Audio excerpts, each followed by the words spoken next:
C'est différent de préparer une semaine dans la peau d'un Eurolégal ou...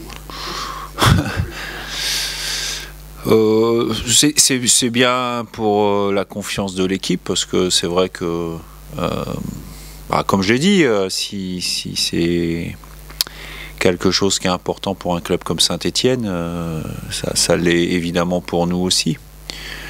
Donc, ce qui était bien, c'est de pouvoir enchaîner la semaine sur une victoire et comme après chaque victoire, il y a toujours de la bonne humeur, de la confiance, mais en fait ça ne change pas grand chose non plus après sur le contenu de la semaine, le travail à faire.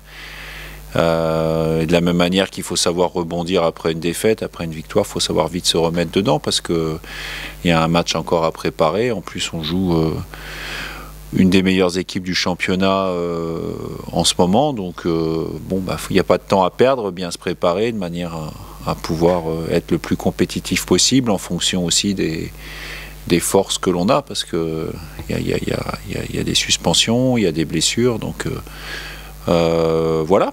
Mais il faut faire ça évidemment avec plaisir, avec le sourire, et c'est agréable de faire une semaine après une victoire, c'est sûr. Le Havre, justement, parce que l'état de forme actuel du Havre, ça facilite leur replongée dans le bain, parce qu'il n'y a pas besoin d'avoir un discours. En fait, ces matchs-là, c'est ce que je disais l'autre jour, c'est pas difficile de se mettre dedans pour être motivé, pour avoir de l'attention, de la concentration. Après, là où ça devient compliqué, c'est sur le terrain, parce qu'on a affaire à du lourd, comme on dit. Donc voilà.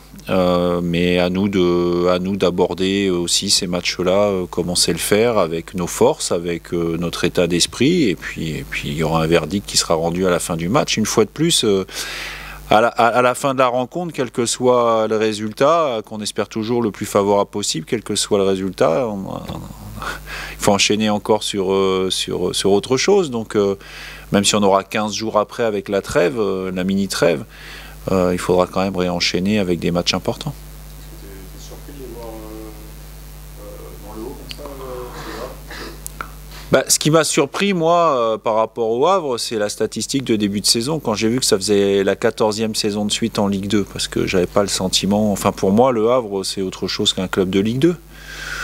Donc, voilà, ils ont fait des bons championnats les saisons passées aussi. Là, ils ont fait un très bon début de championnat, on sent qu'il y a de la confiance, il y a des joueurs de qualité, de très grande qualité. C'est pas pour rien qu'il y a certains d'entre eux ou quelques-uns d'entre eux qui sont sollicités aussi ou qui sont sur les tablettes des plus grands clubs. Donc voilà, à nous on le sait, on jouera avec nos forces et puis encore une fois on verra bien à la fin du match ce que ça donnera. Ils ont pris 5 buts, ils en ont mis 14. Ouais, mais bon voilà, il y a pas de surprise non plus. C'est une équipe qui sait développer des choses, qui a un coach qui est très axé sur le jeu, la qualité du jeu. Ça se voit, ça se ressent, et je pense que voilà, ils arrivent à mettre en place ce qu'ils veulent faire. C'est bien réfléchi, c'est bien pensé. Encore une fois, c'est flagrant aujourd'hui, donc nous on y va, encore une fois, nous on y va avec, en voulant jouer au maximum comme on a fait jusque-là, voilà. Et puis s'il y a une chance qui se présente, on la saisira, voilà, mais c'est être capable de jouer d'abord sur 100% de son potentiel. Vous n'avez pas pris de but depuis 4 matchs, ça commence à compter quand même, 4 rencontres pleines,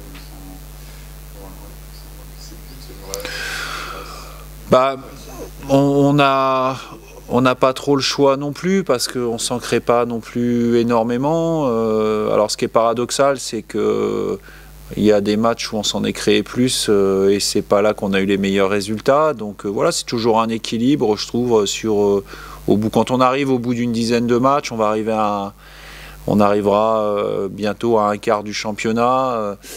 Il y a des choses qui se dessinent pour toutes les équipes, mais effectivement, on s'appuie. C'était aussi une des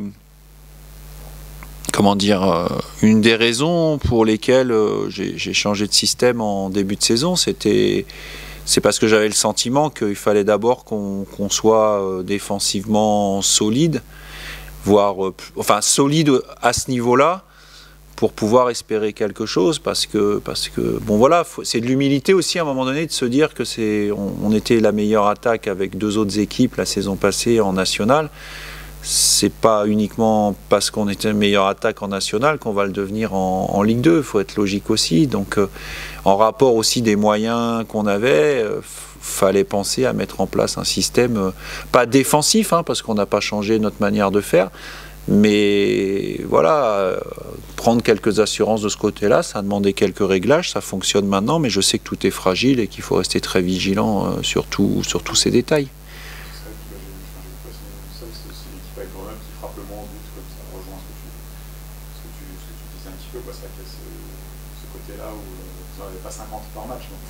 Non, on n'en a pas. Voilà, vous savez, enfin, dans une carrière, c'est ce que je vous avais dit quand j'étais arrivé la saison dernière ici au FC Annecy. Moi, j'ai connu deux saisons à Boulogne, alors certes en national, mais il y a 2 ans, quand on avait terminé 3e et qu'on a été arrêté par le Covid, on était 3e avec pratiquement 6 occasions de but par match. Hein, c'était les stats. L'année d'après, avec le même nombre d'occasions de but par match, on était 15e. Donc, enfin, je veux dire, à un moment donné, ça veut dire des choses, mais l'efficacité et concrétiser des occasions, ça veut dire aussi beaucoup. Je veux dire, l'autre jour, quand on gagne contre QRM, je veux dire, avoir dans son équipe un joueur qui est capable de marquer ce type de but, évidemment qu'à un moment donné, ça aide, parce que sans ce but-là, on va dire qu'on se dirigeait quand même vers un 0-0. Quelle tentation on a face au Havre, donc, cette attaque, donc, pour passer sur un système d'effet Dijon-Metz, peut-être 4 derrière ou... J'ai joué à 4 derrière uniquement à Metz. À Dijon, j'ai pris le système habituel. Non, l'idée, c'est de garder un maximum de repères par rapport à ce qu'on fait bien, par rapport à ce qui représente aussi une force aujourd'hui, donc qui peut représenter de la confiance pour les joueurs. Voilà. Après, il y a toujours des spécificités, mais voilà, c'est aussi ça dépend aussi de l'effectif que vous avez. Et aujourd'hui, j'ai des interrogations de ce côté-là par rapport à l'effectif. Donc, mais le plus possible, je m'appuie sur des choses qui fonctionnent. Donc, voilà.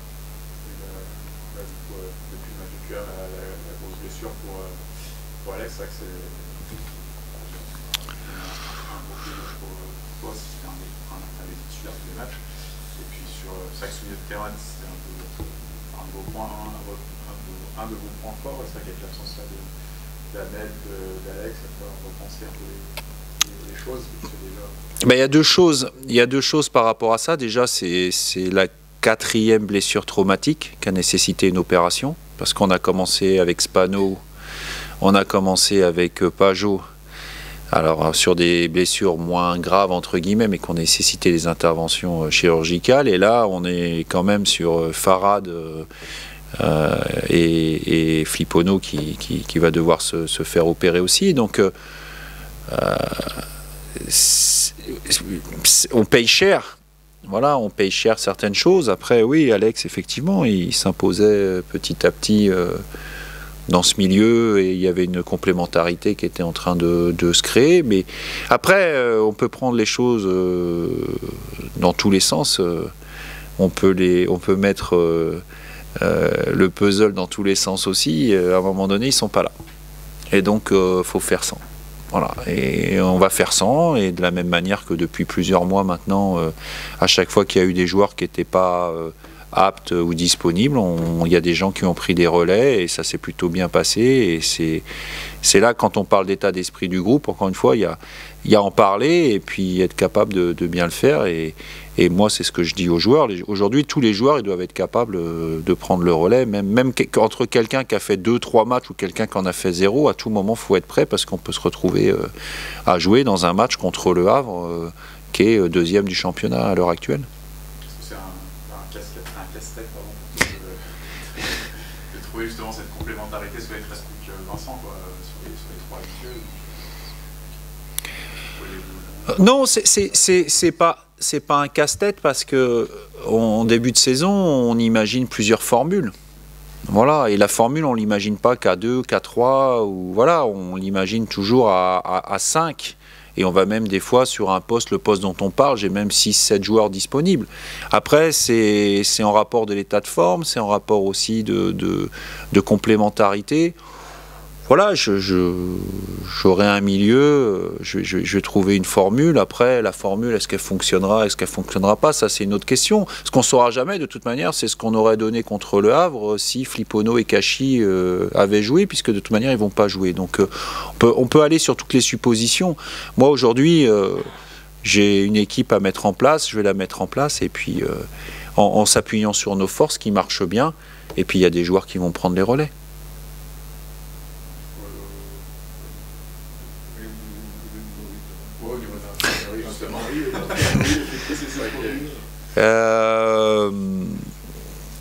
Baldé revient.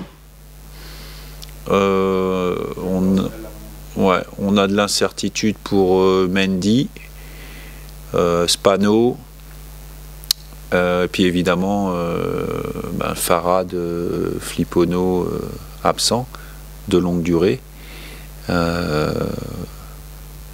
Voilà pour l'instant, et suspendu Kachi. Arnold, il s'est entraîné ce matin, donc je peux pas le mettre dans les incertains. À l'heure où je parle, alors après, on a entraînement cet après-midi, on a entraînement demain, voilà. Mais à l'heure où je parle, j'ai pas de raison de vous dire qu'il est indisponible ou incertain.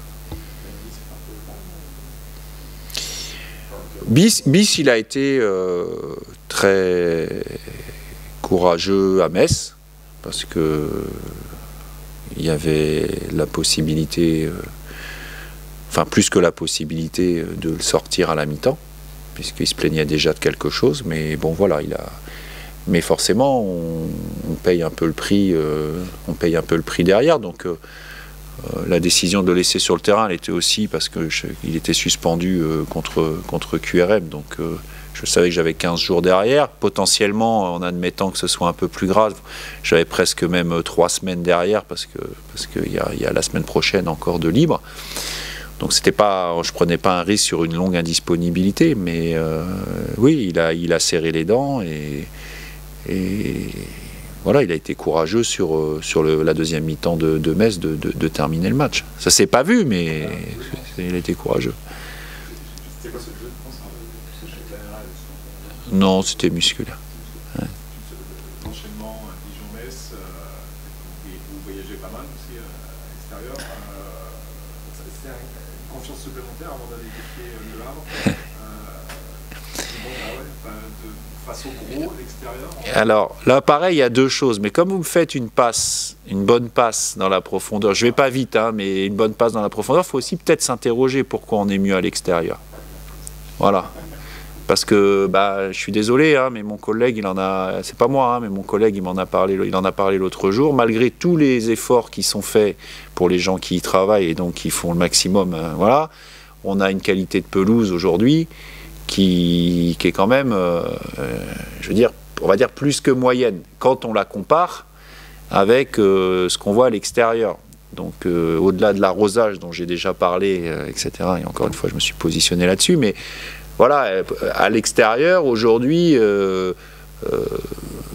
on a des caractéristiques peut-être qui font que, mais à l'extérieur, on joue quand même systématiquement ou quasi systématiquement sur des terrains qui sont nettement meilleurs que le nôtre. Voilà. Et ça, c'est quelque chose qu'il faut savoir, qu'il faut prendre en compte. Parce que à un moment donné, si on veut s'installer à ce niveau-là, il ne s'agit pas de se dire uniquement on fait le maximum, c'est de se dire il faut qu'on se mette au niveau. Et se mettre au niveau, c'est l'équipe, c'est les infrastructures, et puis c'est un terrain. Et l'autre jour, voilà, j'ai pas été surpris de ce qu'Olivier Chouafny a dit en conférence de presse, parce que la première chose qu'il m'a dit quand il m'a vu en arrivant sur le terrain, c'est vous êtes courageux de jouer sur cette pelouse-là. On n'a pas le choix. Voilà. Puis la deuxième chose, oui, il y a des caractéristiques des fois d'une équipe qui font que on est entre guillemets plus à l'aise à l'extérieur. C'est pas plus à l'aise à l'extérieur, c'est que en général à l'extérieur vous êtes poussé un petit peu plus, l'adversaire pousse davantage parce qu'il veut s'imposer et que ça vous offre des fois un peu plus d'espace. Donc globalement, voilà, c'est une des explications. Mais la grosse explication aujourd'hui, la plus grande raison et la plus évidente, c'est la qualité du terrain.